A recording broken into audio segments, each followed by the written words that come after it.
La Belgique est un petit pays, avec de grandes idées pour la planète. Vous allez découvrir des entreprises qui nous préparent un avenir durable. Waouh! Allons-y, en Volvo électrique bien sûr. Salut à tous, c'est Jonathan de Mom & Fine. Aujourd'hui, on va commencer quelque chose de très particulier. Avec Volvo, on a décidé de rendre visite à certaines entreprises belges qui s'occupent de l'environnement. D'une manière ou d'une autre, ce n'est pas leur secteur de prédilection, ce sont des secteurs qui sont variés. On va ensemble aller les rencontrer.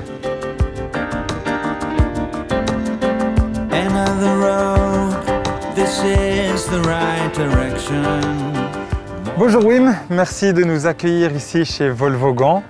Voilà, on sait que Volvo ici à Gand est une icône pour la région mais aussi pour le pays. Quel modèle est-ce que vous construisez ici?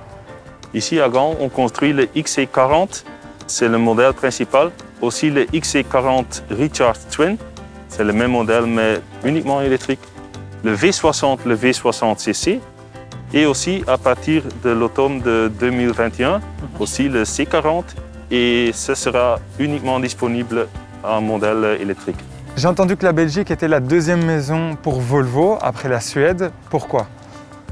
Ici à Gand, on produit une grande partie de production de Volvo jusqu'après la Suède. Et aussi à Gand, on est le pionnier pour la fabrique de batteries. On a aussi mis en place un système d'économie circulaire pour réviser des pièces.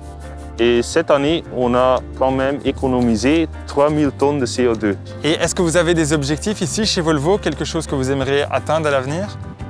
Oui, on a l'ambition d'être neutre en carbone à 2023. Ok, top. Merci beaucoup.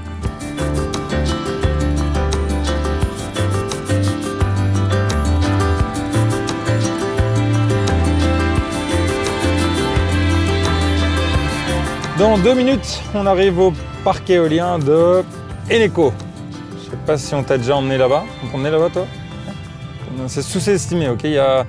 Voilà, regarde-moi ça comme c'est beau, une éolienne. Franchement, sous-estimé.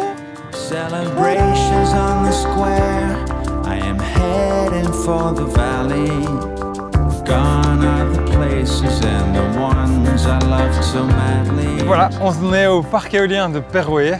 Bienvenue. Merci beaucoup, merci. Pouvez-vous nous dire un petit peu plus sur ce parc? Alors ce parc, il est constitué de 16 éoliennes, 11 qui sont exploitées actuellement par Eneco.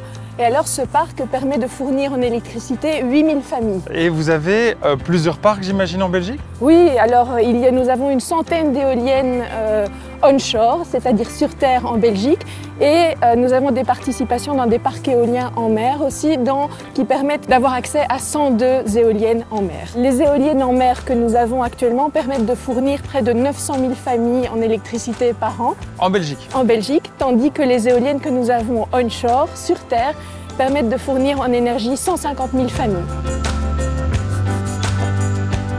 Donc nous avons aussi un projet de développement de batteries qui seront couplées à des éoliennes. Donc quand l'éolienne tourne parce qu'il y a du vent, la batterie va se charger, on va accumuler cette énergie et dès que le vent ne souffle pas, la batterie va lâcher son énergie et on ne va pas pouvoir l'utiliser même quand le vent ne souffle pas. Génial.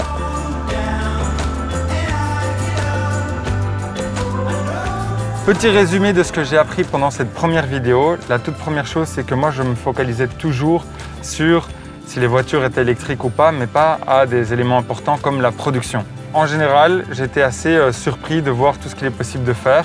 Je suis impatient de voir ce qu'il y aura dans la deuxième vidéo. Bon, je vais faire une petite soupe.